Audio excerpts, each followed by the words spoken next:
Amém, irmãos? Cumprimento a igreja com a paz do Senhor, amém?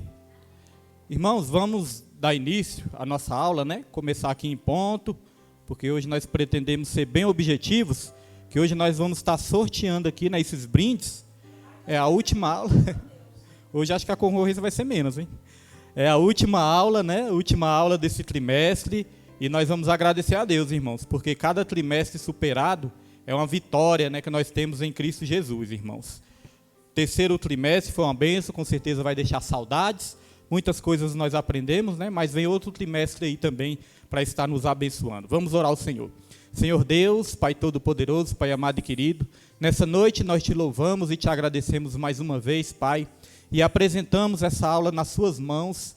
É a última aula desse trimestre e até aqui o Senhor nos ajudou a chegarmos até aqui, Pai, a perseverarmos até aqui. Enfrentamos às vezes lutas, mas o Senhor tem nos dado vitórias em todas elas. Pai, nós glorificamos o Teu nome por esse dia e abençoamos cada vida que já se faz presente aqui neste lugar. As vidas que estão a caminho ainda, que o Senhor possa trazer em segurança, que o Senhor possa trazer em paz, livrar de todo o mal, Pai, e que o Senhor possa também, em nome de Jesus, Senhor, estar criando situações para que todos os irmãos, aqueles que trabalham também no dia do estudo, que possam também, Senhor, ter essa oportunidade de estarmos aqui louvando o Teu nome e aprendendo da palavra do Senhor, colocamos nas Suas mãos e que seja feita a Tua vontade. Quero aproveitar nessa noite também, Pai, e orar mais uma vez pelo nosso país que está enfrentando essa situação difícil, Senhor, mas eu quero orar por cada vida que estão aí nessas estradas, para que não hajam mortes, Pai, e para que também tudo isso se solucione e que o nosso país possa voltar à normalidade, Senhor, possa voltar a ter paz nas famílias, possa voltar a ter paz na nossa nação. É o que nós te pedimos nessa noite, Pai. Obrigado por tudo e desde já te louvamos, em nome de Jesus. Amém e graças a Deus. Amém, irmãos? Os irmãos já podem se sentar e eu vou estar apresentando aqui a lição. Nós estudamos nesse trimestre os ataques contra a Igreja de Cristo, as sutilezas de Satanás nestes dias que antecedem a volta de Jesus Cristo. Vamos para a lição número 13, que é a nossa última lição. E a lição número 13 tem como tema resistindo às sutilezas de Satanás, irmãos. Cadê a toalhinha? Cadê a toalhinha, Nimo? Aqui. Resistindo às sutilezas de Satanás. Quero aproveitar também e apresentar mais uma vez a lição do próximo trimestre, quarto trimestre de 2022. A próxima lição é a justiça divina, a preparação do povo de Deus para os últimos dias no livro de Ezequiel. Então vamos aprender bastante, né, sobre o livro de Ezequiel, vamos aprender muito sobre os acontecimentos dos últimos dias. O texto áureo dessa lição está em Tiago 4, versículo 7, que diz: sujeitai-vos, pois, a Deus, resisti ao diabo e ele fugirá de vós. Tiago capítulo 4, versículo 7. Verdade prática. A submissão a Deus é a forma mais poderosa de resistir ao diabo. Temos aqui na leitura diária alguns ensinamentos. O primeiro ensinamento é Cristo como centro da nossa vida. Andemos na presença do Senhor Jesus, o Salvador, moldando-nos segundo a Bíblia. A Bíblia norteia os nossos valores. O Espírito Santo nos santifica e perseverando como membro do corpo de Cristo. Vamos para a leitura bíblica em classe. Está pronto aí, Pedro? Leitura bíblica em classe está em Tiago, capítulo 4, versículo 4 ao 10. O Pedro vai estar colocando e nós vamos acompanhar aí na nossa lição. Adúlteros e adúlteras, não sabeis vós que a amizade do mundo é inimizade contra Deus? Portanto, qualquer que quiser ser amigo do mundo, constitui-se inimigo de Deus. Ou cuidais vós, que em vão diz a Escritura, o Espírito que em nós habita tem ciúmes? Antes, da maior graça. Portanto, diz, Deus resiste aos soberbos, dá, porém, graça aos humildes. Sujeitai-vos, pois, a Deus, resisti ao diabo, e ele fugirá de vós. Chegai-vos a Deus, e ele se chegará a vós. Limpai as mãos, pecadores, e vós de duplo ânimo, purificai o coração. Senti as vossas misérias, e lamentai. e chorai. Converta-se o vosso riso em pranto e o vosso gozo em tristeza. Humilhai-vos perante o Senhor, e Ele vos exaltará. Amém. Muito forte essa passagem, né? Essa passagem de Tiago realmente é muito forte. Eu vou fazer aqui a apresentação dessa aula, tem aqui na minha revista, e os irmãos só prestem atenção por enquanto. Diz assim: chegamos ao final de mais um trimestre. Ao longo dele, estudamos a respeito de várias sutilezas de Satanás contra a Igreja de Cristo. São sutilezas que tentam atacar a Igreja tanto por dentro quanto por fora. Talvez nunca na história da Igreja esses ataques sutis estiveram tão intensos. É bem verdade que esse fenômeno é muito mais nas igrejas do Ocidente, pois nas igrejas em regimes não democráticos os ataques são mais frontais. Em todo sentido, somos chamados por Deus a resistir aos ataques do maligno. Objetivos da lição: apresentar o comprometimento com uma vida centrada em Cristo, conscientizar a respeito do comprometimento com as Escrituras e mostrar o comprometimento com uma vida cheia do Espírito Santo e incentivar o comprometimento com a igreja local. Diante dos diversos ataques contra a Igreja de Cristo, as nossas armas não podem ser carnais. Precisamos compreender o que de fato está acontecendo, mas a nossa maneira de reagir deve ser bíblica e espiritual. Pai do Senhor, meninas. Isso passa pela submissão a Cristo, pelo comprometimento com as Escrituras, pelo comprometimento com uma vida cheia do Espírito Santo e, finalmente, pelo comprometimento com a igreja local. Então, os irmãos já perceberam, né, que a palavra-chave é comprometimento, né? Para nós termos uma vida cheia do Espírito, cheia da palavra, cheia de Deus e resistirmos à sutileza de Satanás, tudo passa por uma disciplina, pelo comprometimento com as coisas espirituais. Eu destaquei aqui, irmãos, duas coisas que eu venho prestar atenção, né, que Deus ele tem falado aqui na igreja nas últimas semanas, e sempre eu fico prestando atenção no que Deus está falando.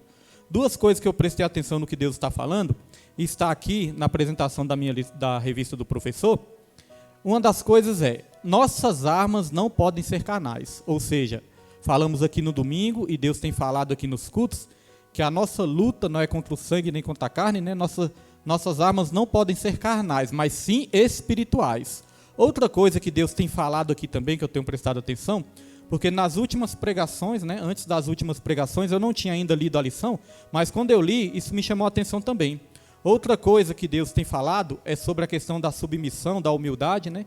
E aqui no versículo 6 da leitura bíblica em classe, está escrito aqui, ó: antes da maior graça, portanto diz, Deus resiste aos soberbos, dá porém graça aos humildes, né? Então Deus falou isso no domingo, falou na semana passada, e está falando aqui na lição também. Então nós temos que estar atentos, prestar atenção no que Deus está falando, porque Deus está pedindo aqui submissão e humildade para a igreja, para nós como igreja. Então agora nós vamos para a introdução tem na revista dos irmãos também. Agora todos os irmãos acompanhem aí também a introdução, e vamos estar lendo juntos aqui. Observamos em lições anteriores como a igreja genuinamente evangélica está sob o ataque do inimigo.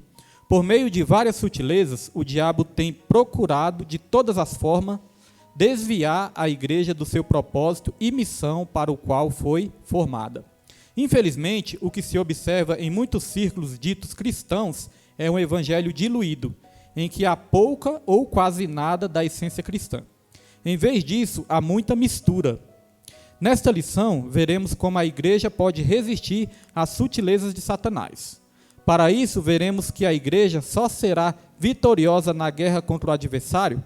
Olha, irmãos, como que nós podemos resistir, né, às sutilezas de Satanás? Aqui vai resumir toda a lição. Nesse pedacinho aqui, vai resumir toda a lição. Como que nós podemos resistir às sutilezas de Satanás? Diz aqui, ó: nesta lição, veremos como a igreja pode resistir às sutilezas de Satanás. Para isso, veremos que a igreja só será vitoriosa na guerra contra o adversário se centralizar a vida de seus membros no Cristo ressuscitado. Da mesma forma, é imprescindível que tenha as Escrituras como fundamento de sua fé e prática e buscar uma vida cheia do Espírito. por último, é mostrado que nenhum cristão sairá vitorioso nessa guerra se não possuir forte compromisso com a igreja local. A Deus toda a glória. Então, para nós vencermos essa guerra, nós temos que centralizar a nossa vida no Cristo ressuscitado. Cristo tem que ser o centro das nossas vidas. Também nós precisamos que as Escrituras sejam o fundamento da nossa fé e também da nossa prática. Não é só a gente saber as Escrituras, né? Não é só a gente aprender, é também a gente praticar as Escrituras. E nós temos que buscar uma vida cheia do Espírito, porque sem o Espírito Santo nós não vamos conseguir resistir até o final. E por último, aqui diz também que é mostrado que nenhum cristão sairá vitorioso nessa guerra se não possuir forte comprometimento com a igreja local. Então Deus falou isso aqui no domingo também, a importância da igreja local, a importância de nós estarmos aqui ligados no corpo de Cristo, né? E frequentarmos também a igreja, né? A igreja também, o templo físico também é muito importante. Então vamos para o tópico 1. Tópico 1, comprometimento com uma vida centrada em Cristo. Nós temos aqui 2 subtópicos. No primeiro subtópico vai falar de Cristo como Salvador. E depois, no segundo subtópico, vai falar de Cristo como Senhor. Então daqui a pouco nós vamos falar dessas duas coisas. Jesus como Salvador e Jesus como Senhor. O primeiro subtópico é Cristo o Salvador. Escrevendo à igreja de Corinto, o apóstolo Paulo disse: porque nada me propus saber entre vós senão a Jesus Cristo. Cristo era o centro da mensagem de Paulo. Da mesma forma, Pedro disse: e em nenhum outro há salvação. Cristo também era o centro da mensagem do apóstolo Pedro. Cristo era o centro da mensagem apostólica e de todos os cristãos. E descendo Filipe à cidade de Samaria, lhes pregava a Cristo. As Escrituras são bem claras, não há outro Salvador fora de Jesus Cristo. Não há exceções. Quando um cristão ou igreja esfria ou se afasta da fé, Cristo é logo tirado do centro. Outras formas de culto, filosofias e ideologias passam a ganhar espaço quando Cristo deixa de ser o centro da vida. Então, irmãos, Jesus Cristo ele tem que ser o centro da nossa vida, né? Jesus Cristo ele tem que ser o centro da igreja, o centro das nossas famílias. Jesus Cristo tem que estar no centro. Uma das sutilezas de Satanás é isso, é tirar Jesus do centro. Existe um evangelho que é chamado evangelho antropocêntrico, ou seja, o homem no centro. Às vezes tira-se Jesus e coloca o homem, né? Começa a pregar muito sobre o homem, começa a centralizar o homem. É chamado também de humanismo, esse evangelho. Então, às vezes, prega-se pouco o Cristo, prega-se muito as vontades humanas, os desejos humanos. Às vezes, prega-se muito também, como eu até destaquei aqui na introdução, prega-se um evangelho diluído, muita mistura, se faz muitas misturas também, e acaba tirando Jesus Cristo do centro e se colocando o homem. Isso é uma sutileza de Satanás também. A primeira referência que nós vamos ler está em Apocalipse, capítulo 1, versículo 12 e 13. Coloca aí, Pedro. Apocalipse, capítulo 1, versículo 12 e 13. Tem uma coisa interessante nesse versículo, que Jesus, ele deu ali uma visão para João, né? Foi João que teve essa visão, e quando João teve essa visão, ele relatou em Apocalipse, e olha só o que ele viu, olha só. E virei-me para ver quem falava comigo, e virando-me, vi 7 castiçais de ouro. Então João ele teve uma visão, alguém falou com João ali, aí João se virou para ver quem era, né? Como se alguém tivesse chamado João, aí João virou para trás para ver quem era. E quando ele virou para trás, olha a visão que ele teve. E virei-me para ver quem falava comigo, e virando-me, vi 7 castiçais de ouro. O que representa esses 7 castiçais de ouro? 7 castiçais de ouro representa a igreja. Esses castiçais, na Bíblia, representa a igreja. 7 castiçais, o 7 é o número da perfeição na Bíblia. 7 é o número da completude, né? O número completo é o 7. O número de Deus é o número 7, é representado pelo 7. O número do homem é o número 6. O número de homem é o número 6. Porque o homem foi criado no 6º dia, né? No 7º dia Deus descansou. Então no 7 Deus terminou a obra. Então significa que ele completou a obra. Então o número 7 representa o número de Deus, o número da perfeição, o número da completude. E o 6, o número do homem. Por isso que o número da besta é 666. 666 porque é como se o homem quisesse chegar à perfeição de Deus e nunca conseguisse, né? Então fica 6, 6, 6, 6, 6, mas nunca chega no 7. Tem esse simbolismo também, o número da besta. Então, quando João virou para trás para ver quem falava com ele, olha só o que ele viu. Ele viu 7 castiçais de ouro, pode passar, Pedro. Os 7 castiçais que representam a igreja, e no meio dos 7 castiçais, um semelhante ao Filho do Homem, vestido até os pés de uma roupa comprida e cingindo pelos peitos com um cinto de ouro. Assim, irmãos, é importante dizer que a igreja, esses 7 castiçais representam a igreja, e por que 7? 7 é como se fosse toda a igreja, né? A igreja por completo, todas as igrejas de toda a época, né? Toda a igreja do Senhor. Então aqui diz, ó, e no meio dos 7 castiçais, um semelhante ao Filho do Homem, vestido até os pés de uma roupa comprida e cingindo pelos peitos com um cinto de ouro. Então, quem que João viu no meio dos 7 castiçais? Ele viu Jesus. Essa visão é de Jesus. Então veja, irmãos, estava ali a igreja, e quem estava no meio da igreja? Jesus, né? Isso mostra o quê? Que Jesus ele tem que ser o quê? O centro da igreja. Nunca podemos tirar Jesus do centro. Se a gente começar a pregar aqui nessa terra coisas terrenas, coisas humanas, começar a pregar e tirar Jesus do centro, irmãos, a pregação ela perde o poder. Isso é importante nessa época que nós vivemos. Porque essa época que nós vivemos, nós estamos falando muito de política também, né? Estamos preocupados com a política, mas os irmãos veem que não é à toa, né? O negócio mesmo está muito tenso realmente. Mas mesmo falando das coisas que estão acontecendo no nosso país, nós nunca podemos tirar Jesus do centro. Talvez a gente queria, né, que o outro candidato governasse. Não é ele que está governando. Mas uma coisa nós temos certeza, Pai, Senhor, pastor Evaldo. Mas uma coisa nós temos certeza, irmãos. Nosso Senhor Jesus Cristo, ele nunca perdeu o governo. Ele continua governando, independente de quem esteja nessa terra, não é verdade? Então é isso que continua dando esperança para a igreja. Então vamos continuar aqui, subtópico 2. Subtópico 2, Cristo o Senhor. Se por um lado a igreja não deve esquecer-se de proclamar Cristo como único Salvador, por outro jamais deve esquecer-se de que ele é o único Senhor. Quem recebe, aquilo que nós estávamos falando, né, irmãos? Cristo, ele é o único Senhor. Quem recebe a Cristo como Salvador, deve andar na fé, tendo ele como Senhor. Ser discípulo de Cristo é tê-lo como Senhor. Como, pois, recebestes o Senhor Jesus Cristo, assim também andai nele. Receber Cristo como Salvador, mas não andar nele, isto é, de acordo com o seu ensino, é negar seu senhorio. A falta de reconhecer o senhorio de Cristo é a causa do fracasso na fé de muitos cristãos.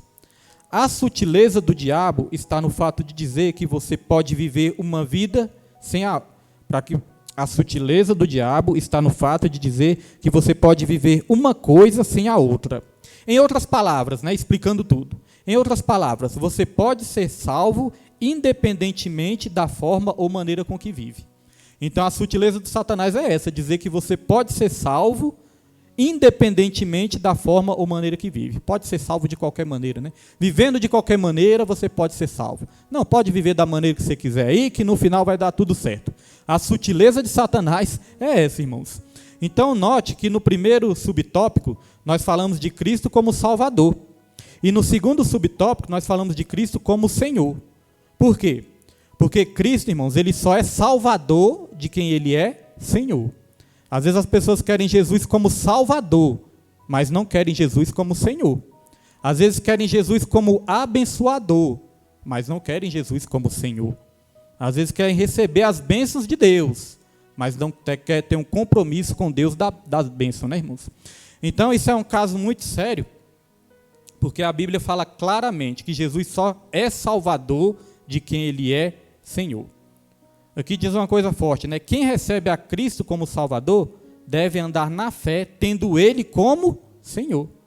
Tanto como Salvador como Senhor. Olha o que a palavra fala em Lucas capítulo 6, versículo 46. Coloca aí, Pedro. Lucas capítulo 6, versículo 46. E por que me chamais Senhor, Senhor, e não fazeis o que eu digo? Isso é muito forte, né? Por que vocês me chamam Senhor, Senhor, mas não fazem o que eu digo? Então, se eu falo, irmãos, que eu sou servo de Jesus, que eu estou servindo Jesus, eu tenho que levar mesmo sendo imperfeito, mas eu tenho a evidência da salvação, é que nós vamos levar uma vida de submissão, uma vida de humildade, uma vida de obediência. Essa é a evidência que eu sou verdadeiramente um servo de Cristo. A evidência não são os dons espirituais. Eu posso ter dom espiritual, mas isso não é evidência que eu sou servo de Cristo. Eu posso ter até mesmo talentos, né? Posso ser um bom pregador, um bom orador, posso ser um bom levita, um bom cantor, posso ser um bom obreiro da casa do Senhor, posso ser um bom ativista, né? Cristão, posso ser tudo isso. Mas se verdadeiramente eu não obedecer a palavra do Senhor, irmãos, isso só são obras humanas, né? Até os dons espirituais. Muitas vezes a pessoa acha que aquela pessoa que é cheia de dom já é uma pessoa espiritual, uma pessoa que é salva, mas não, porque o próprio Senhor Jesus Cristo, ele disse, naquele dia muitos vão dizer, Senhor, no seu nome eu profetizei. Note que está chamando de Senhor também, né? Algumas versões falam Senhor, outras versões falam Mestre, né? Mestre, no seu nome eu profetizei, no seu nome eu curei, no seu nome eu fiz milagres. Aí Jesus vai falar abertamente, apartai-vos de mim que eu não vos conheço, vós que praticais a iniquidade. Iniquidade é aquele pecado corriqueiro que a pessoa está sempre cometendo e não se arrepende. Comete propositalmente, conscientemente, isso já é iniquidade. Uma coisa é você cometer um pecado, você dar um deslize ali, uma queda, né? Se arrepender, orar a Deus, pedir para Deus te ajudar, libertar. Outra coisa é aquele pecado consciente, corriqueiro, que a pessoa está sempre praticando sem arrependimento. Quando a consciência não dói mais, a pessoa sabe o que está fazendo e continua fazendo. Isso já se chama iniquidade. É a prática corriqueira do pecado. É algo assim mais agravado, né? O pecado da maneira mais agravada. Porque uma coisa é a gente cair por causa das nossas fraquezas, muitas vezes um momento de fraqueza. Outra coisa é a gente estar fazendo algo proposital, né? Sabendo que é errado. Então isso já se chama iniquidade. Então note que a evidência que a pessoa é realmente servo de Cristo não é nem os dons espirituais também não. É a pessoa viver verdadeiramente uma vida centrada e uma vida de obediência a Jesus. Corre-se até o risco da gente obedecer ao homem, mas não obedecer a Deus. Porque às vezes, né, irmãos, na frente do homem assim, a gente pode manter uma aparência de cristão, até fazer as coisas, mas e no nosso particular, no nosso secreto e no nosso oculto, né? É isso aí que vai evidenciar a nossa transformação. É quando ninguém estiver vendo, é que Deus também conhece, né, nossas atitudes e o nosso coração também. Então Jesus ele falou isso muito forte, porque me chamam Senhor, Senhor, mas não fazem o que eu digo. E aqui em Mateus 7:21 vai dizer, pode botar Pedro, Mateus 7:21 tem um ensinamento interessante também. Diz assim, ó, nem todo o que me diz Senhor, Senhor, entrará no reino dos céus, mas é aquele que faz a vontade de meu Pai, que está nos céus. Então, olha só, nem todo que diz, então algo que é dito ali, né? Nem todo que diz Senhor, Senhor, entrará no reino dos céus, mas é aquele que faz. Então, nós podemos dizer que nós não somos aquilo que falamos, nós somos aquilo que fazemos. E não é só fazer, é fazer com a motivação correta. Não é fazer para impressionar o homem, não é fazer só porque a gente se sente obrigado a fazer, não é isso. É fazer com a motivação correta. Pastor William, qual é a motivação correta? A motivação correta, irmãos, é para a glória de Deus. É fazer tudo para a glória de Deus. A Bíblia fala, quer comais, quer bebais, quer façais qualquer outra coisa, faça-se tudo para a glória de Deus. Não adianta a gente querer impressionar o homem, né? Mas não está ali com o nosso coração realmente voltado para glorificar, para adorar o nome do Senhor. Então essa é a motivação correta e essa é a evidência de quem realmente teve ali uma transformação, um encontro com Jesus. É receber Jesus como Salvador, mas também como Senhor, fazendo aquilo que as Escrituras ensinam o cristão a fazer. Então vamos aqui para o tópico 2. Tópico 1, ficou alguma dúvida? Se tiver ficado alguma dúvida, os irmãos podem também, tá bom? Está perguntando aí. Tópico 2. Comprometimento com as Escrituras. Então, tópico 1, nós falamos do comprometimento com uma vida centrada em Cristo. Cristo tem que ser o centro das nossas vidas. E no tópico 2, comprometimento com as Escrituras. Subtópico 1, Bíblia, a revelação de Deus. Vez por outra, vemos falsos mestres questionando a autoridade das Escrituras e sua atualidade. No entendimento deles, a Bíblia contém a palavra de Deus. Contudo, encontra-se ultrapassada, deixando de falar a linguagem da cultura contemporânea. Isso é na linguagem dos falsos mestres, viu, irmãos? Vou até destacar aqui que eu quero falar disso. Ó. No entendimento deles, a Bíblia contém, eles dizem que a Bíblia contém a palavra de Deus. Contudo, encontra-se ultrapassada, deixando de falar a linguagem da cultura contemporânea. Assim, há uma tentativa consciente e sistematizada de minar a autoridade das Escrituras. Na verdade, esse ataque é contra as Escrituras como revelação de Deus para o homem. Deixando de ser a revelação de Deus, a Bíblia torna-se um livro meramente humano, sujeito a falhas e, portanto, passível de correção. Convém dizer que a Bíblia é a palavra de Deus. A revelação de Deus ao homem e, como tal, está sempre atualizada. Não é a Bíblia que tem que se ajustar a nós, mas nós nos moldarmos pelas Escrituras. Então, irmãos, no entendimento desses falsos mestres, existem falsos mestres. Quem são os falsos mestres? Falsos mestres são aquelas pessoas que falam em nome de Deus. Não são pessoas que falam em nome do diabo. Ah, eu estou aqui representando o diabo. Não. Os falsos mestres, eles dizem que eles representam a Deus. Não é verdade? Então, irmãos, é uma maneira assim sutil do diabo enganar o povo de Deus. Então, esses falsos mestres, eles dizem que a Bíblia não é a palavra de Deus. Eles dizem que a Bíblia contém a palavra de Deus. Pastor William, mas qual é a diferença? Eu lembro que quando eu comecei a estudar também, nos estudos bíblicos, na primeira igreja que eu congreguei, eu lembro que quando eu comecei a estudar, aí o pastor que estava ali ensinando, ele perguntou isso para a classe, né? Ele perguntou, irmãos, quem aqui acha que a Bíblia é a palavra de Deus? Não. Ele perguntou para mim, melhor dizendo, ele perguntou para mim, falou, pastor William, o que você acha? A Bíblia é a palavra de Deus ou a Bíblia contém a palavra de Deus? Aí na hora, né, não sabia ainda, não entendia muito da palavra, aí fiquei assim na dúvida e tudo, ele me pegou de surpresa assim na hora, estava nem preparado, falou, você acha que a Bíblia é a palavra de Deus ou a Bíblia contém a palavra de Deus? Aí eu falei, a Bíblia contém a palavra de Deus. Ele, não, está errado, a Bíblia é a palavra de Deus. Eu fiquei até com vergonha de ter respondido errado, mas foi bom que eu nunca mais esqueci, não é verdade? Às vezes quando a gente acerta, pode chegar lá na frente, a gente pode esquecer. Agora quando a gente erra e é corrigido, né? Aí a gente não esquece mais.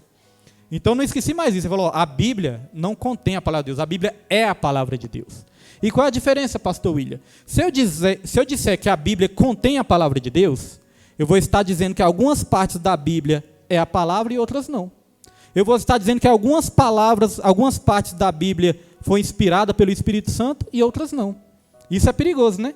Porque se eu não acreditar que todo esse livro aqui foi inspirado pelo Espírito Santo, irmãos, como é que eu vou acreditar? Se eu acreditar que apenas alguns trechos são inspirados, como é que eu vou acreditar em toda a palavra?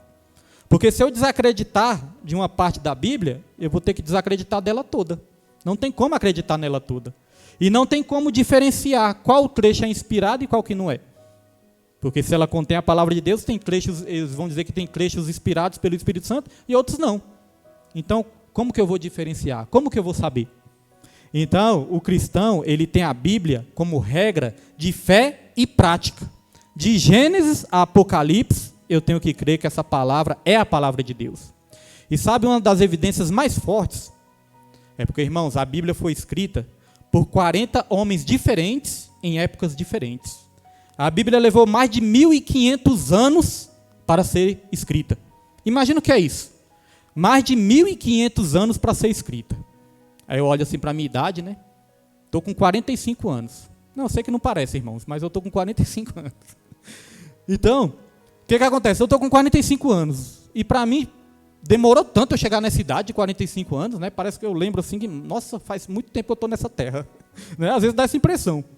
Então, irmãos, o que acontece? 45 anos, às vezes a gente acha que demora, agora imagine 1.500 anos. Já pensou o que é isso? 1.500 anos? E a Bíblia foi escrita, levou mais de 1.500 anos para ser escrita, por 40 homens diferentes que viveram em épocas diferentes. O primeiro livro foi escrito, agora você imagine o último livro ser escrito 1.500 anos depois. E você vê que mesmo assim, a Bíblia, ela não se contradiz, ela faz sentido do começo ao fim. Em Gênesis, está falando do Cordeiro. É importante dizer que Gênesis não é o primeiro livro. Muitos estudiosos dizem que o primeiro livro é Jó. Os estudiosos dizem isso, né, que o primeiro livro que foi escrito é Jó. Então, Gênesis não é o primeiro livro, mas Gênesis ele fala do princípio, do começo de tudo. Então, lá em Gênesis, irmãos, já aparece quem? Uma figura lá, o Cordeiro. Lá em Gênesis já aparece o Cordeiro. Aí quando você vai lá para Apocalipse, que é o último livro da Bíblia, está falando de quem de novo? Do Cordeiro. Lá em Gênesis, fala do Satanás, que Satanás já chegou ali enganando, mentindo, lá em Gênesis. Mas quando você vai lá para Apocalipse, quem aparece de novo? O Satanás enganando as nações. Lá em Gênesis tem uma profecia, que quando Adão e Eva pecou ali, aí o próprio Deus, ele fez ali a primeira profecia da Bíblia, o próprio Deus. Falou assim, ó, da semente da mulher surgirá aquele que esmagará a cabeça da serpente. E de quem Deus estava falando? De Jesus. Então lá em Gênesis, apontou para Jesus. Quando você vai lá para Apocalipse, para o último livro, quem aparece vencendo para vencer? Quem aparece ali, irmãos? Como o Cordeiro de Deus que tira o pecado de todo mundo, como o Cordeiro de Deus que vem para reinar nessa terra. Esmagando a cabeça da serpente, né? Lançando o inferno e o diabo no lago de fogo. Quem aparece lá? Jesus Cristo, né? Jesus Cristo novamente. Então vê que do começo ao fim, a Bíblia tem ali uma conexão, e você pode passar por todos os livros da Bíblia. Em todos os livros da Bíblia vai estar representada ali a figura de Jesus Cristo. Em todos os livros. Tem até um louvor, uma canção, é uma canção assim, estilo sertanejo, mas é um sertanejo assim, cristão, né? Isso. É Daniel e Samuel, se eu não me engano, né? É Daniel e Samuel. Depois, irmãos, procurem lá, é uma música muito bonita. Daniel e Samuel, de Gênesis a Apocalipse. Em cada livro da Bíblia ali, ele fala onde Jesus Cristo aparece representado ali, irmãos. E em todos os livros, Jesus Cristo é representado. Então veja, irmãos, que a Bíblia é a palavra de Deus do começo ao fim. Esses falsos mestres, eles dizem que a Bíblia tem que ser atualizada, que a Bíblia está ultrapassada. Não, a Bíblia tem que ser atualizada porque os tempos mudaram e agora se a pessoa for ler a Bíblia, a pessoa não vai entender mais, porque não tem nada a ver mais com a nossa vida. Então eles dizem que a Bíblia tem que ser atualizada. Ou seja, a Bíblia tem que ser moldada ao nosso modo de viver. É isso que eles estão querendo dizer.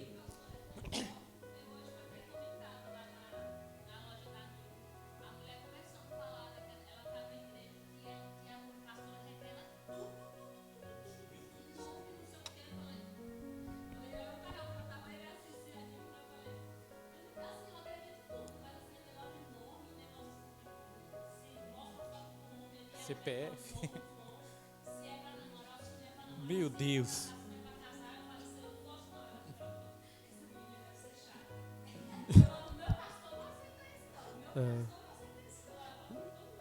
E é porque a gente crê, né, irmão? A gente crê nos dons, na revelação, mas...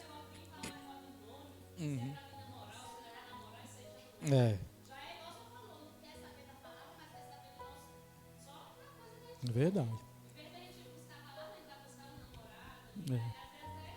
E tem gente que revela tudo, né, irmão? Verdade. E isso aí causa muita confusão, às vezes até tristeza, né? Nós é porque somos crentes, então a gente não pode dizer isso não. Mas a pessoa que está no mundo, ela pensa assim, já que revela tudo, vou perguntar o número da Mega Sena, para me ficar rico. Né? Então, irmãos, tem essa questão mesmo, falsos mestres, falsos profetas, isso é algo muito sério. Isso já trouxe muita confusão, trouxe até separação, né, dentro da igreja. Né, pastor Ivan? Isso é uma coisa muito séria. Falsa profecia. Falsos profetas.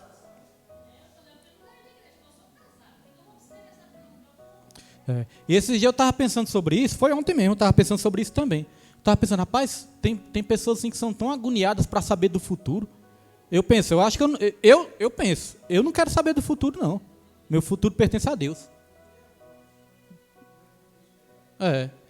Assim, a gente, é claro, a gente tem uma preocupação, né? A nossa preocupação é de preparar um futuro bom para os nossos filhos, para os nossos netos, né? Lutar para que eles tenham um futuro bom.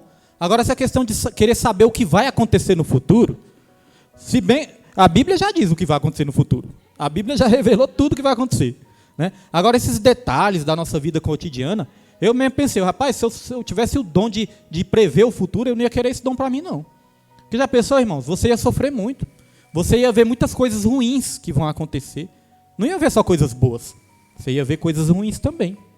Já pensou? Coisas ali que vai passar, de coisas de dificuldade. Você ia ver, você ia sofrer. Deus, ele sabe o que faz, né? Então, tem muitas pessoas que querem saber o futuro, mas só se for coisa boa. Se for coisa ruim, também não quer, né? Então, irmãos, é melhor a gente deixar o nosso futuro nas mãos do Senhor, porque o nosso futuro pertence ao Senhor. Como o pastor Evaldo bem disse, morrer com Cristo é lucro. Morrer sem Cristo é que é prejuízo. Mas morrer com Cristo é lucro. Como eu falei, nessa fase que a gente vive, isso está trazendo angústia para os nossos corações. Mas todas as vezes que a gente se volta para as Escrituras, aí a nossa esperança começa a ser renovada de novo. Porque nós não oramos, nós jejuamos, oramos e tudo, e nós não falamos, seja feita a vontade de Deus. A vontade de Deus está sendo feita, irmãos. Se a vontade de Deus é a gente passar por toda essa situação, é a vontade de Deus. Porque tudo isso lá no final vai servir para que o propósito de Deus seja cumprido nas nossas vidas. O propósito de Deus na vida do crente não é só coisas, não é só que vai dar tudo certo, só coisas boas vão acontecer, não. O propósito de Deus nas nossas vidas é a gente passar pelo fogo também. É a gente ser purificado, é a gente passar por momentos difíceis, que é para a gente se aperfeiçoar cada vez mais, nos tornar mais fortes e aprender a confiar totalmente em Deus. Esse é o propósito de Deus. Então, irmãos, uma coisa que eu ia dizer aqui também é que essa questão da Bíblia ser atualizada. Aí nós já falamos aqui antes, né? A Bíblia não é antiga e nem moderna. A Bíblia, ela é eterna. Não é antiga e nem moderna. A Bíblia, ela é eterna. Olha o que diz em Isaías 40, versículo 8. Livro do profeta Isaías 48 diz assim, ó, seca-se a erva e cai a flor, porém a palavra de nosso Deus subsiste eternamente. Tudo passa. Jesus falou, passarão os céus e a terra. Até os céus e a terra vão passar. Porque a Bíblia fala que nós vamos habitar em novos céus e nova terra. Esses céus que a gente conhece aí, essa terra, tudo vai passar, irmãos. Nós habitaremos em novos céus e nova terra. Então até o universo que é tão gigantesco, até isso aí vai passar. Mas a palavra de Deus, ela vive eternamente. Então se a gente obedecer a palavra de Deus, nós vamos ser abençoados, não somente nessa terra. Nós vamos ser abençoados eternamente, irmãos. Agora, se a gente não obedecer essa palavra, não praticar essa palavra, irmãos, aí até a vida eterna, né, corre-se o risco da gente não participar, se a gente não tiver uma obediência ao nosso Deus, a essa palavra. Então vamos agora para o subtópico 2. A Bíblia, regra de fé e conduta. Quando a Bíblia deixa de ser a revelação de Deus para nós, então ela também deixa de ser a nossa regra de conduta e fé. Uma igreja genuinamente evangélica precisa se conscientizar de que as Escrituras são a fonte dos valores éticos, morais e espirituais que devem nortear a vida do cristão. Se não fosse a mediação das Escrituras, o cristão se encontraria desnorteado na sua caminhada. Como saberíamos, por exemplo, dos malefícios da idolatria se as Sagradas Escrituras não nos orientassem sobre eles? Da mesma forma, como saberíamos que o adultério, o divórcio, a ideologia de gênero, etc., são práticas danosas que corroem e destroem o modelo de família idealizada por Deus? Somente por intermédio da Bíblia temos orientações seguras e precisas sobre isso.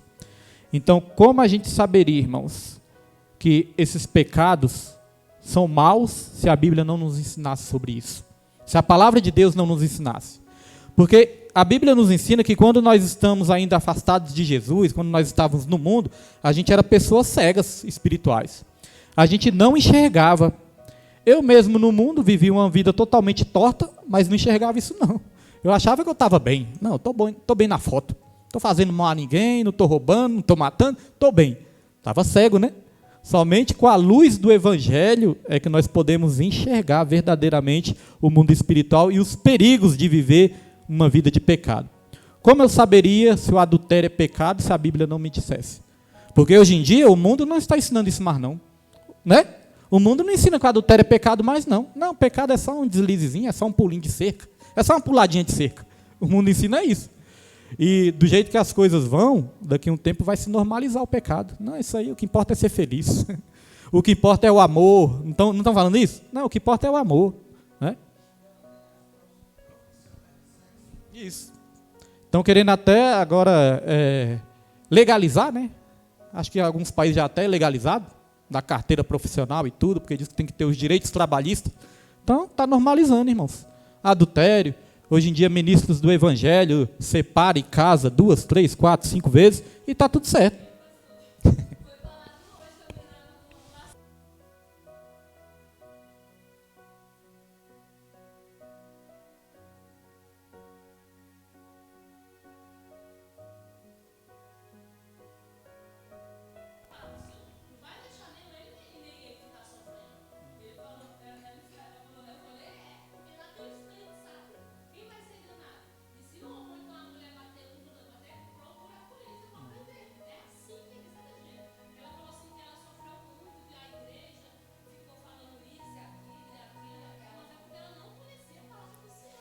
E o esposo não se arrependia nem nada. É.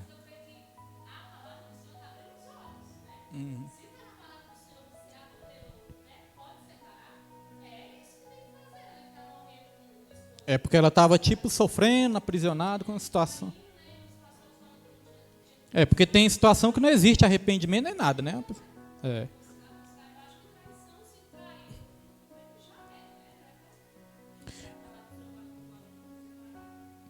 Então, irmãos, eu destaquei aqui, ó, se não fosse a mediação das Escrituras, o cristão se encontraria desnorteado na sua caminhada.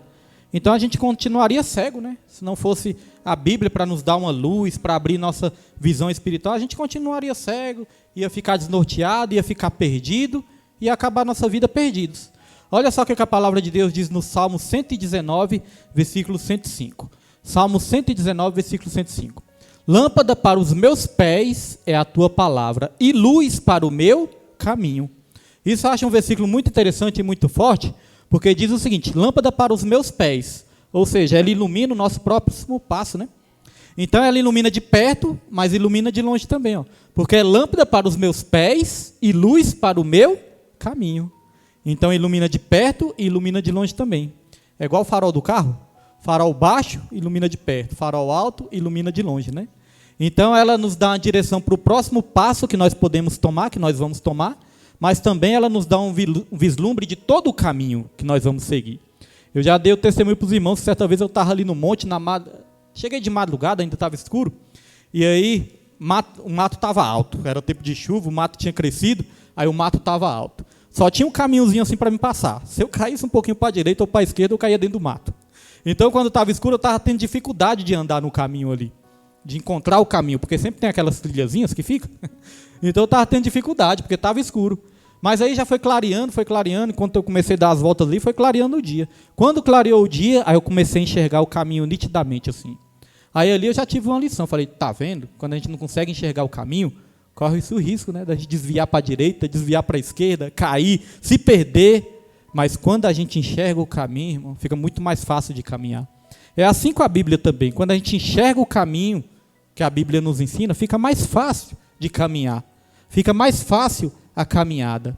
Aí a gente não desvia nem para a direita e nem para a esquerda, porque a gente começa a enxergar o caminho, irmãos. Deus que nos dá essa visão de enxergar o caminho. Não podemos andar no escuro, né? A Bíblia é lâmpada para os nossos pés e luz para os nossos caminhos também. Então vamos lá, tópico 3, comprometidos com uma vida cheia do Espírito. Comprometidos com uma vida cheia do Espírito. E essa experiência que eu tive no monte, aí eu me lembrei de outro versículo também, que diz assim, ó, o caminho do justo é como a luz da aurora, vai brilhando a cada dia até se tornar dia perfeito. Então a gente começa ali sem enxergar direito, começa ali cometendo alguns erros, mas aí o nosso caminho vai brilhando a cada dia, brilhando cada vez mais, até se tornar claro como o sol do meio-dia, irmãos. É isso que Deus faz nas nossas vidas. Comprometidos com uma vida cheia do Espírito. Então, só para relembrar, irmãos, vamos relembrar aqui, como que nós podemos resistir às sutilezas do Satanás. Primeiro, comprometimento com uma vida centrada em Cristo.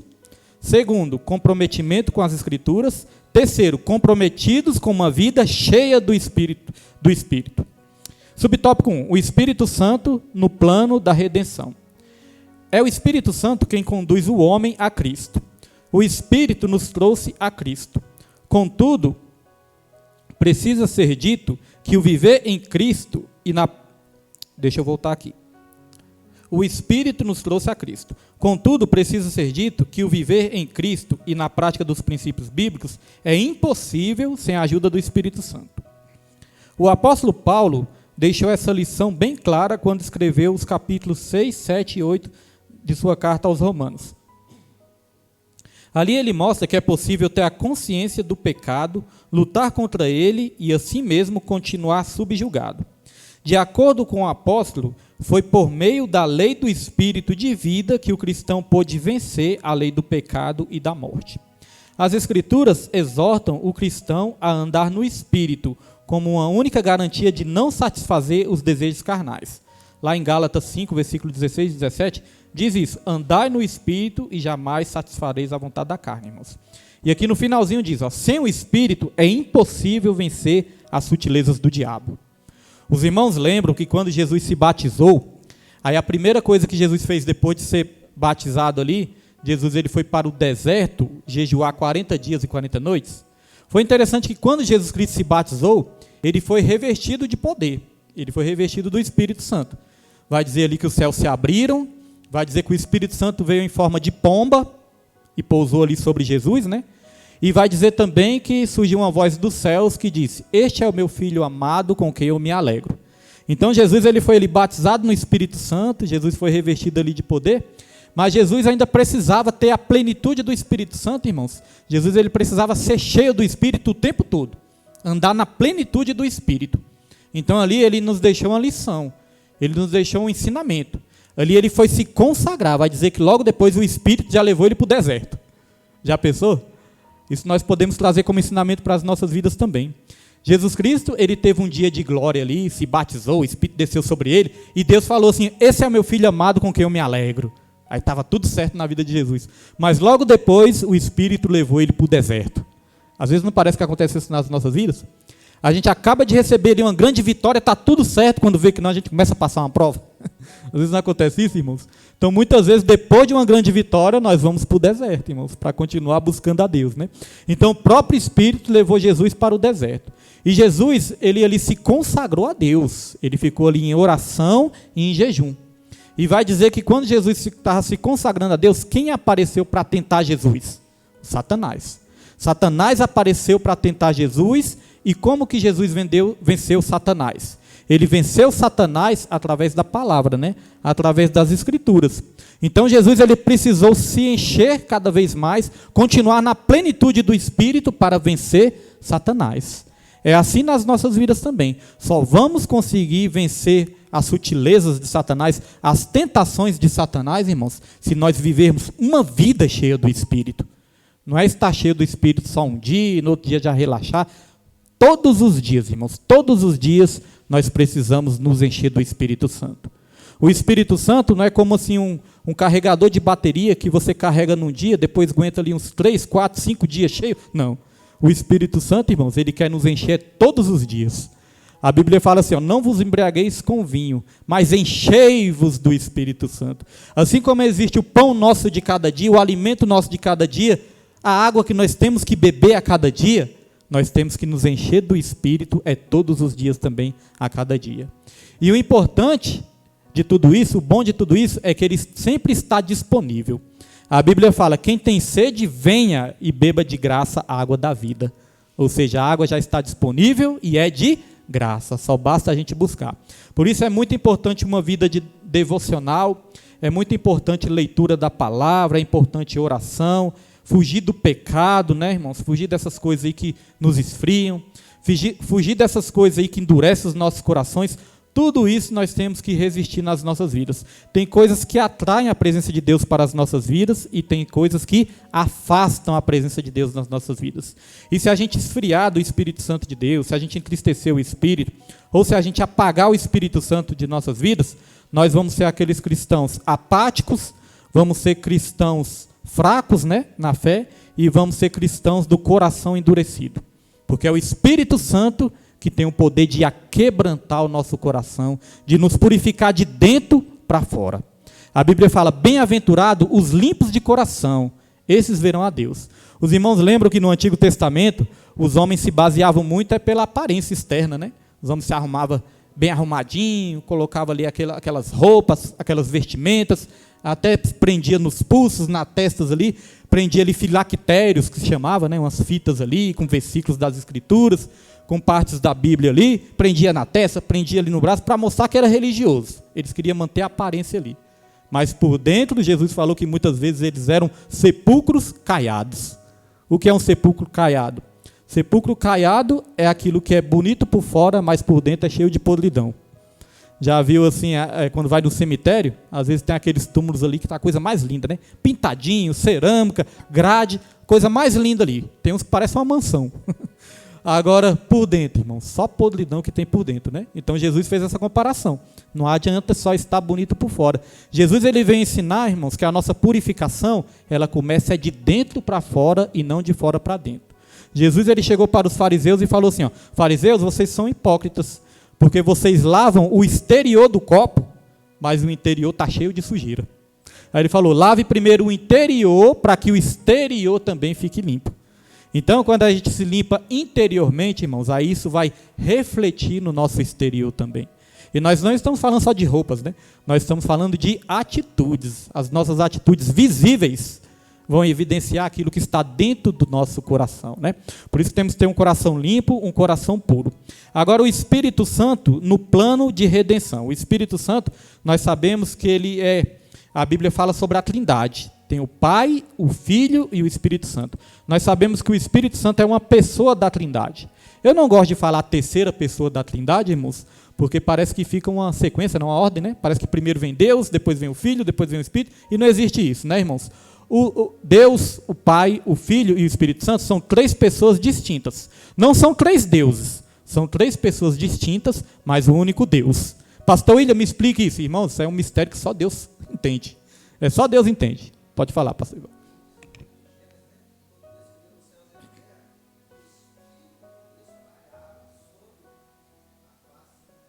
Sobre a face do abismo. Isso, o Espírito de Deus pairava, né, sobre a face do abismo. Agora, irmãos, Pai, Filho e Espírito Santo. Três pessoas distintas, não são três deuses. São três pessoas distintas no único Deus, numa única essência de Deus, né? Então o Espírito Santo ele é uma pessoa também da divindade. E agora olha só, como o Pai, o Filho e o Espírito Santo participaram do plano de salvação. Irmãos, nós podemos dizer que o Pai ele elaborou o plano de salvação. O Pai elaborou o plano de salvação. Jesus, o Filho, ele cumpriu o plano de salvação. O Pai, tem um plano para a salvação. Eu vou enviar meu filho vai morrer por todos, vai ressuscitar no terceiro dia. O Pai elaborou. A Bíblia fala que o Cordeiro foi morto desde antes da fundação do mundo. Então o plano já estava elaborado. O Pai elaborou o plano. O Filho veio e cumpriu o plano. E o Espírito Santo, irmãos, o que o Espírito Santo faz? Qual é o papel do Espírito Santo? O papel do Espírito Santo é convencer o homem deste plano. Convencer o homem do pecado, da justiça e do juízo. É por isso que quando nós lemos a palavra do Senhor, quando nós recebemos Jesus e nós lemos a palavra do Senhor, isso aqui não é mais loucura para nós, né, irmãos? Porque quando nós estamos no mundo, às vezes a pessoa pensa que é loucura. Esse negócio aí que veio Jesus e morreu por todos e perdoou todos os nossos pecados, nós vamos viver eternamente. Isso aí é loucura dos cristãos, tem muito que pensar isso. Isso é coisa que o cristão inventa, os crentes que inventam isso aí. Certa vez eu estava ali debatendo com minha prima sobre a palavra do Senhor, e ela falou, mas a Bíblia é um livro escrito por homens. Eu falei, então se você não crê na Bíblia, não tem nem como eu debater mais. Se não crê, o debate acabou por aqui, não tem como mais debater, né? Então, muitas vezes acha que é loucura, né? Coisa de crente, coisa... E por que nós não achamos mais que é loucura? Porque hoje em dia nós temos o Espírito Santo dentro de nós. E o Espírito Santo, irmãos, que faz com que os nossos olhos se abram e a gente comece a crer nessa verdade, que é a palavra do Senhor. Por isso que hoje em dia nós cremos na palavra de Deus, porque o Espírito Santo nos capacita para isso. Certa vez, às vezes surge uma discussão assim também, né? Porque a Bíblia fala que Jonas ele foi engolido por um peixe. Aí vem os cientistas, vem os pensadores aí e falam, não, é impossível o homem ser engolido por um grande peixe. É impossível, já ficou provado. A ciência provou que é impossível do homem ser engolido por um grande peixe. Aí muitas vezes a pessoa pode pensar, você acredita que que Jonas foi mesmo engolido por um grande peixe? Aí o crente responde assim, se a Bíblia disser que o homem engoliu o grande peixe, ainda assim eu vou acreditar, porque é a Bíblia que está dizendo, né? Primeiro porque às vezes as pessoas querem explicar um milagre cientificamente. Irmão, se desse para explicar um milagre cientificamente, seria um milagre? Não seria. Porque milagre, irmão, são coisas que excedem o nosso entendimento. São maravilhas de Deus, irmãos, que ninguém pode explicar. Como que a ciência vai explicar o mar vermelho se abrindo? Aquela imensidão de água. Primeira vez que eu vi o mar, eu fiquei impressionado. Falei, meu Deus, e a Bíblia fala que o mar vermelho se abriu. Se a ciência pudesse explicar isso aí, irmão, seria um milagre? Não pode, né? Não seria um milagre. Então, às vezes a ciência tenta explicar ali, cientificamente falando, mas não, irmãos. E às vezes até cristão fala, não, tem como sim, a ciência explica. Não, irmãos, coisas de Deus não se explica, só se vive. Por isso que se chama milagre. A pessoa fala, é impossível. Claro que é impossível, foi por isso que Deus fez, porque é impossível, é justamente por isso que foi Deus que fez. Então, meus irmãos, nós temos que crer, né, na palavra do Senhor da maneira que ela é.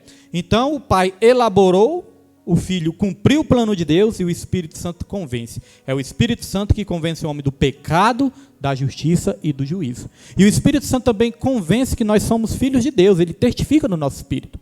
A Bíblia fala, o Espírito, com letra maiúscula, né? O Espírito testifica no Espírito, com letra minúscula, porque é o Espírito Santo que testifica no nosso espírito que nós somos filhos de Deus. Por isso que você tem essa segurança da salvação, né? Pode falar, irmã Roberta.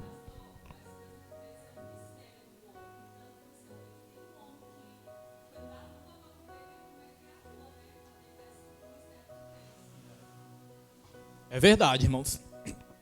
E interessante que a Lua é considerada até perto do planeta Terra, né? Se for considerar os outros astros, a Lua é até perto, mas mesmo assim, imagine o trabalho que dá para ir lá. Então as coisas de Deus são realmente impressionantes, né? Subtópico 2, já li, né? Subtópico 2. Agora vamos para o tópico 3, irmãos. Tópico 3 e vamos estar encaminhando para o final da lição e também do trimestre. Hoje nós estamos agradecendo a Deus porque Deus nos deu forças para chegar até aqui, irmãos. E este ano, esse trimestre, nós não adiamos nenhuma aula, né? Não falhou nenhuma aula, nenhuma, né? Graças a Deus, não. A última aula. Última aula, lição 13. E este ano, graças a Deus, nós não falhamos nenhuma aula para a glória e honra do Senhor. Vamos lá, comprometidos. Já li também? Ah, já li também, irmãos. Eu já estou no subtópico 2. A vida cheia do Espírito.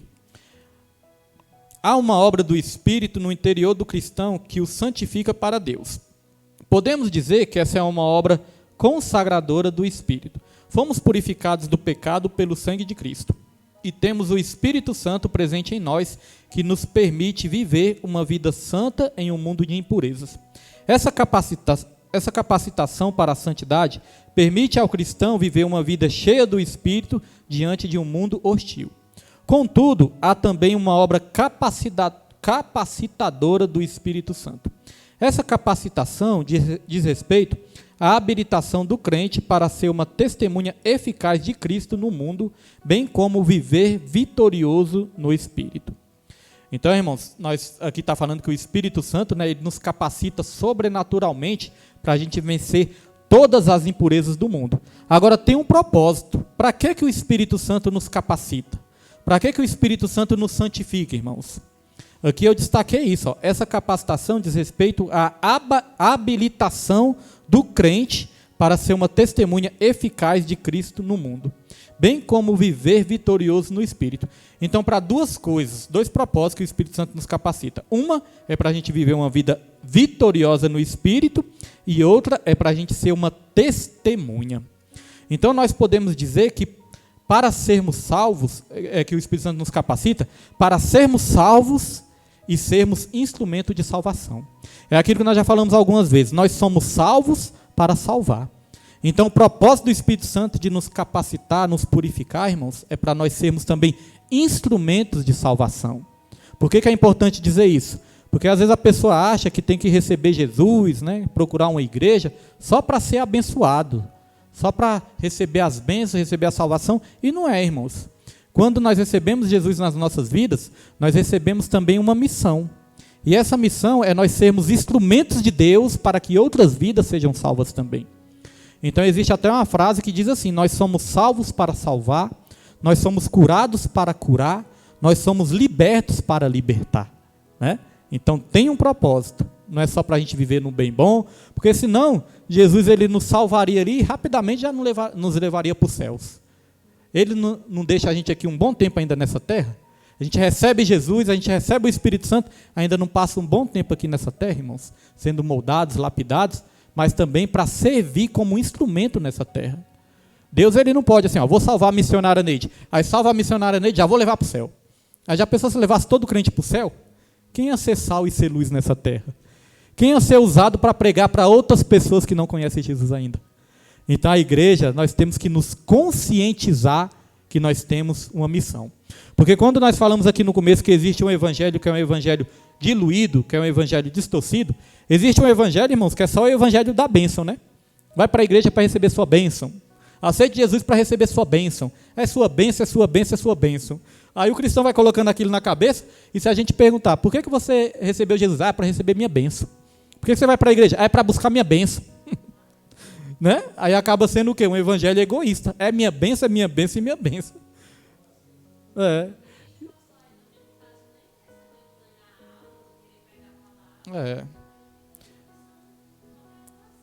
Aquele versículo de Jesus é muito sério, né? A seara é grande, mas poucos são os ceifeiros. A Bíblia fala, Deus ele procura os verdadeiros adoradores, que adoram em espírito e em verdade.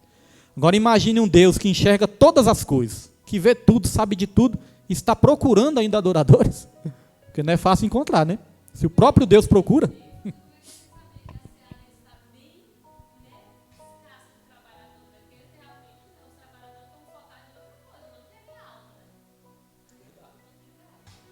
Então, irmãos, nós temos uma missão.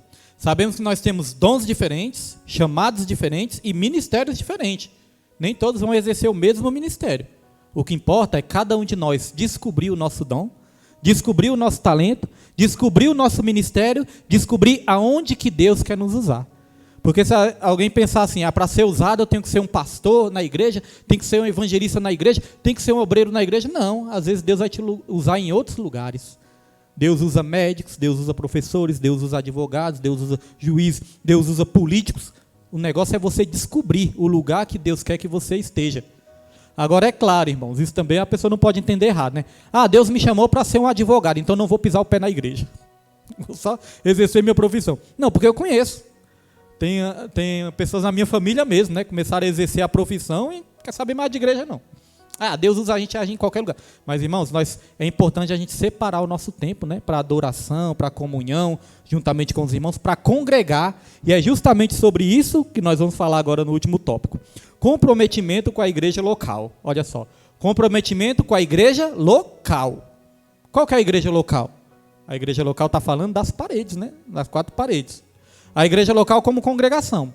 É claro que existe a igreja local também, que são os cristãos, né? Os cristãos que estão ali habitando na localidade onde a gente vive, onde a gente mora. A igreja não é só 4 paredes. Mas nós vamos falar aqui primeiro das paredes, né, das 4 paredes, que é importante. E vamos falar também da igreja espiritual. A igreja local é aquele ministério, é aquele local onde Deus te colocou para servir. Então vamos lá. Mas primeiro vamos falar aqui, a igreja como corpo de Cristo. Escrevendo aos Coríntios, o apóstolo Paulo disse, ora, vós sois o corpo de Cristo, e seus membros em particular. Nas Escrituras, a igreja ocupa um lugar de relevância ímpar. Fica sempre em destaque a igreja como um corpo, ou seja, uma expressão de sua dimensão coletiva. Nesse sentido, o aspecto local da igreja também fica enfatizado. Na metáfora dita por Paulo no capítulo 12 de sua primeira carta aos Coríntios, fica evidente que, assim como um membro do corpo humano, separado deste, perde sua utilidade, da mesma forma a igreja. É por isso que não existe cristão legítimo fora da esfera da igreja como corpo de Cristo. A própria palavra desigrejados torna-se um termo impróprio, uma forma de descrever uma anomalia espiritual.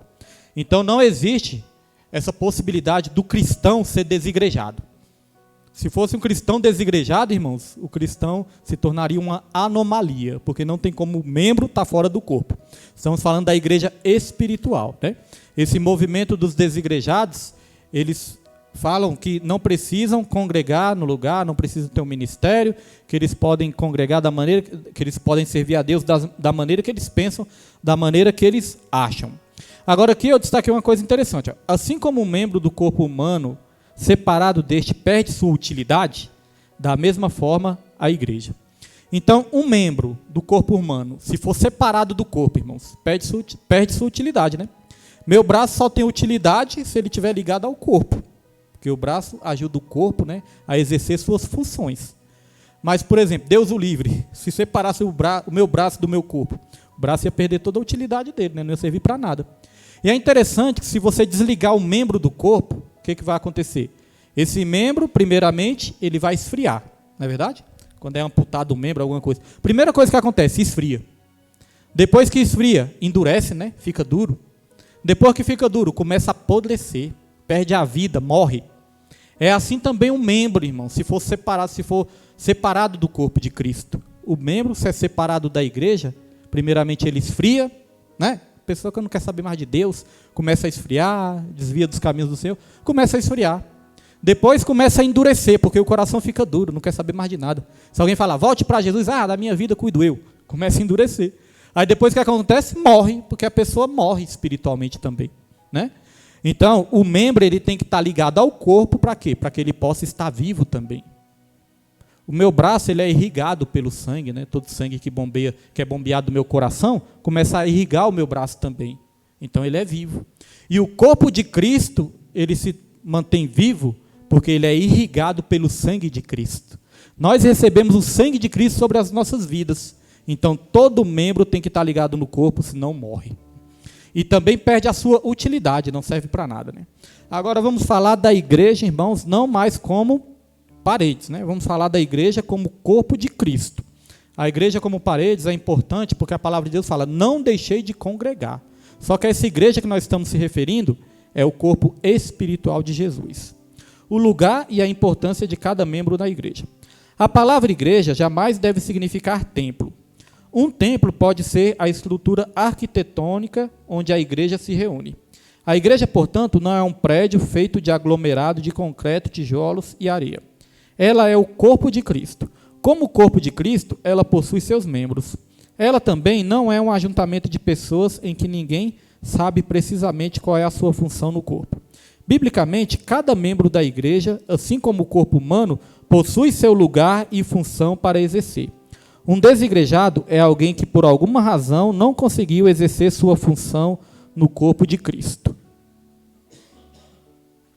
Então, irmãos, a importância, né, mais uma vez, foi frisado aqui, da importância da gente descobrir os nossos dons, o nosso talento, o nosso ministério e servir o corpo como membros da igreja, né, como membros da igreja. Isso é importante, mas aí vem a importância da gente ter um ministério a qual servir. Os irmãos viram que no domingo que o irmão Jacó, sua esposa, já se apresentaram como congregantes, agora eles vão poder servir a igreja local também. Porque senão eles iam ficar andando para lá e para cá, andarilho por ali, e acabariam não servindo ministério nenhum, né? O ministério também nos ajuda a servir o nosso próximo que está aí do lado de fora. A igreja não é paredes, né? Mas a igreja também se reúne para adorar, para orar, para se capacitar. Isso que nós estamos fazendo aqui é um discipulado. Nós podemos dizer, a salvação é de graça, mas o discipulado, ele custa um preço. É um preço de dedicação, é um preço de consagração, é um preço de esforço, né? É um preço de renúncia. Todos nós que estamos aqui, nós estamos renunciando. Nós poderíamos estar na nossa casa, na frente da televisão, ouvindo falar do Bolsonaro e do Lula.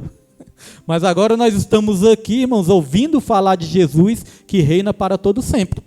Mas exige um esforço, exige uma dedicação, exige uma prioridade. Então, a salvação é de graça, mas o discipulado, ele custa um preço, e é um preço de renúncia, irmãos. E Jesus, ele quer que a gente também venha pagar esse preço de renúncia aqui na terra também, porque o preço pela salvação já foi pago, e foi pago não por ouro nem por prata, não por esforço humano, mas foi pelo preciosíssimo sangue de Jesus.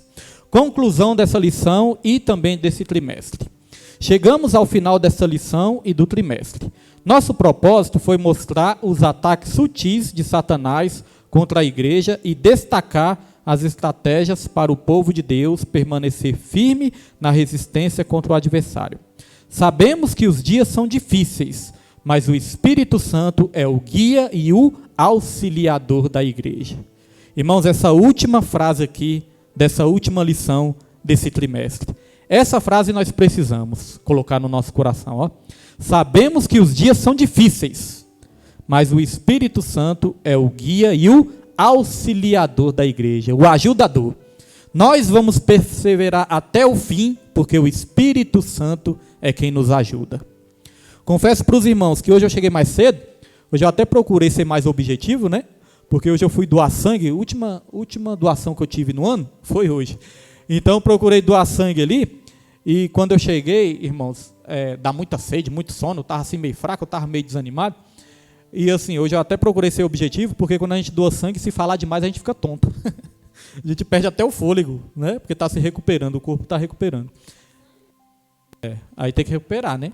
Aí dá sede, dá fome, dá sono, dá tudo. Vontade de comer doce é uma coisa interessante. É porque o corpo sabe do que a gente precisa.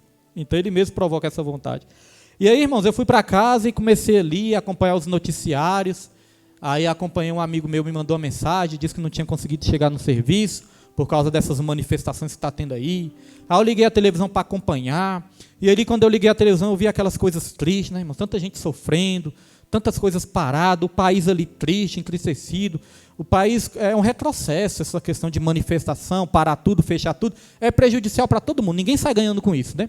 E ali eu estava assistindo um jornal ali, esse jornal às vezes eu acompanho ele, eu gosto de assistir, eu acompanho ele, eu conheço até os apresentadores, conheço os comentaristas, e ali até os comentaristas estavam brigando um com o outro, a jornalista dando bronca no apresentador, irmãos, estava um clima tão tenso, eu falei, meu Deus do céu, o mundo está dividido mesmo, as pessoas estão brigando, as pessoas estão começando a guardar muita raiva, muito rancor.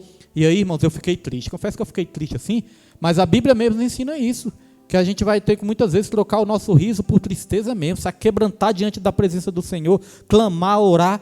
E eu comecei a orar pela nação mais uma vez. Falei, Senhor, tenha misericórdia do teu povo, Senhor. Né?